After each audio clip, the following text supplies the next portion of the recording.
कष्ट करावे लागले त्यापेक्षा जास्त कष्ट यावेळेला करावे लागले. मी पण मला आठवतं मी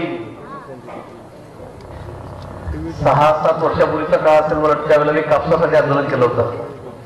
10 दिवस उपोषणाला बसलो जळगावला. 10 किलो वजन माझं कमी झालं आणि त्यानंतर मी कान धरले की आयुष्यात कधी उपोषणाला बसायचं नाही. अण्णा किती वेळा उपोषणाला बसले मला माहित नाही. 21-22 वेळा. अण्णा तुम्ही कसं काय करताय? मी उपोषणाला बसलो त्यावेळेला माझे देवेंद्रजी आमचे अध्यक्ष होते, माझे गोपीनाथजी होते, ते माझं उपोषण सोडायला आले.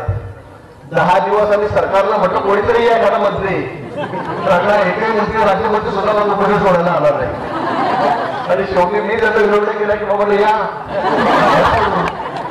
डॉक्टर क्रेडिट कमी झालं, किडनीवर परिणाम होईल, बायको परिस्थितीत पडलेत आणि मग आमचं उपोषण आम्ही सोडून घेतलं.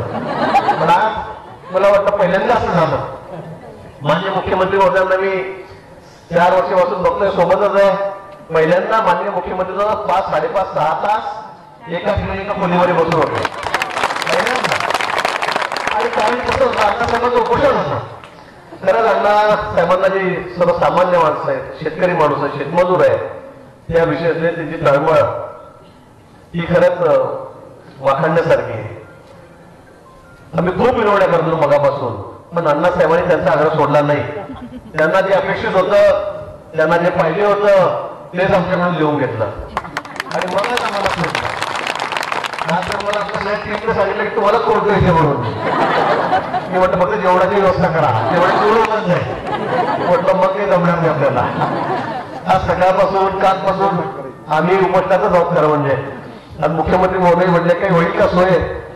रामेश म्हटलं, सुरेश म्हटलं की सुरबंद आहे आमच्याकडे. म्हणजे मुख्यमंत्र्यांनी करून जेवण देते गावात, हे पहिल्यांदाच तुम्ही बघतोय. म्हटलं एक आनंद आहे.